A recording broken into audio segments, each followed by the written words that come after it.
ప్రాముఖ్యత ఉంది.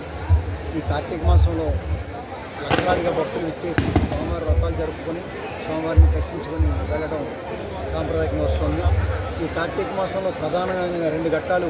ఒకటి హంసవాహనం మీద పంపా సరోవరంలో స్వామివారి తెప్పోత్సవం, అదేవిధంగా కార్తీక పౌర్ణమి ఉత్సవం.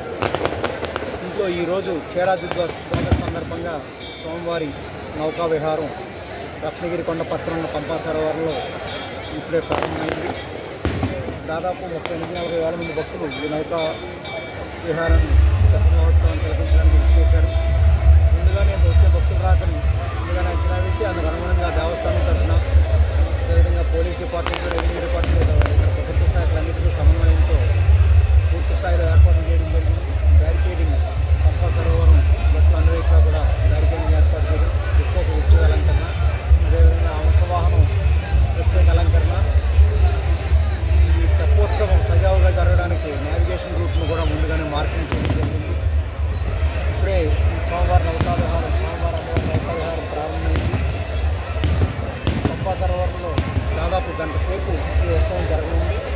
పంపా సరోవరంలో 3 రౌండ్లు హంసవాహనం విహారం చేయడంతో ఈ తెప్పోత్సవం ముగుస్తుంది. సందర్భంగా భక్తులకు మంచినీటి వసతి, ప్రసాదాలు కూడా ఏర్పాటు చేయడం జరిగింది.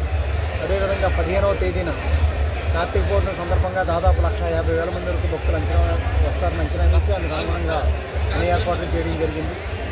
తాత్కాలిక మరుగుదొడ్లు, మంచినీటి వసతి, అదనపు పారిశుద్ధ్య సిబ్బందిని, అదేవిధంగా అదనపు సెక్యూరిటీ గార్డుని, ప్రత్యేకంగా పోలీస్ డిపార్ట్మెంట్ ప్రత్యేక బందోబస్తు ఏర్పాటు చేయడం, ట్రాఫిక్ నియంత్రణ ఇవన్నిటి కోసం కూడా చర్యలు చేపట్టడం జరిగింది. భక్తుల సౌకర్యార్థం పర్మనెంట్గా 450 వసతి గదులు ఉన్నాయి. ఆ గదులకు అదనంగా ఉచిత వసతిని కూడా కొండపైన, కొండ కింద వివిధ ప్రదేశాల్లో ఏర్పాటు చేయడం జరిగింది. భక్తులు ఎవరు ఏ ఇబ్బంది లేకుండా వ్రతాలు పూర్తి చేసుకుని స్వామివారిని దర్శించుకుని సౌకర్యవంతంగా వెళ్ళేలా ఆ దేవస్థానం తరఫున అన్ని ఏర్పాట్లు చేస్తూ ఉన్నాం. అదేవిధంగా 15వ తేదీ మధ్యాహ్నం 2 గంటల నుంచి కొండ కింద తొలిపవంచ వద్ద నుండి గిరి ప్రదక్షిణ ప్రారంభమవుతుంది. గిరి ప్రదక్షిణలో కూడా లక్షలాది మందిగా భక్తులు పాల్గొంటారని అంచనా వేస్తూ ఉన్నాం.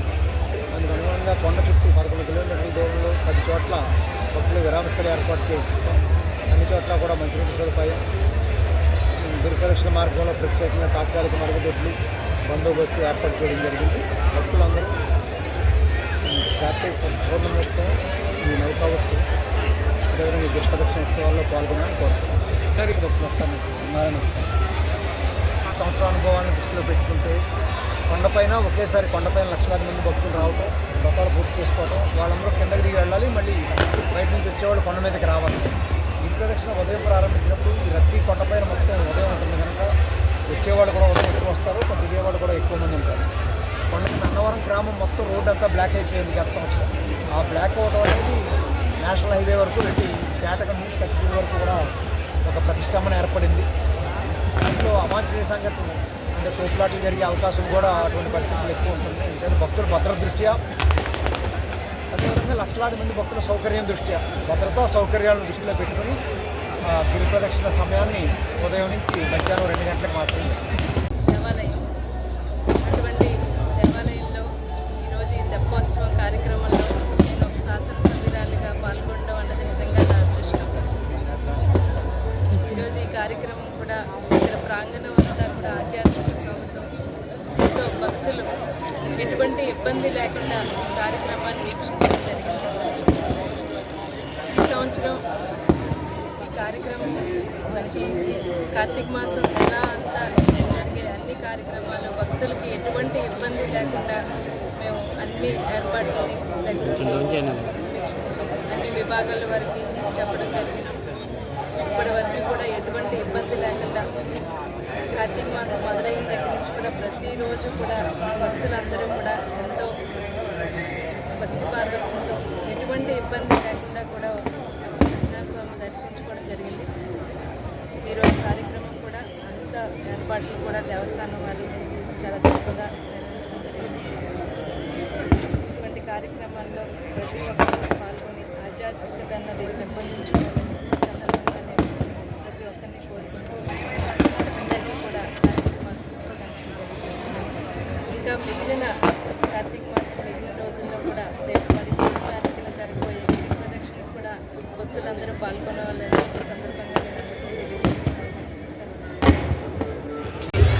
అమర వైకుంఠం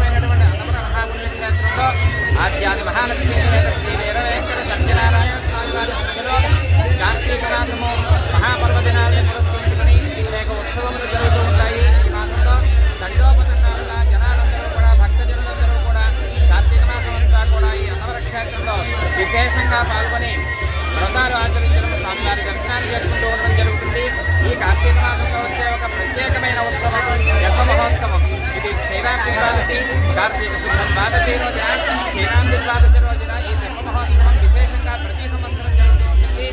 అలాగే ఈ సంవత్సరం కూడా ఈ రోజు చాలా దివ్యంగా రమణీయంగా సుందరంగా జరిగింది. ఈ తెప్ప మహోత్సవాన్ని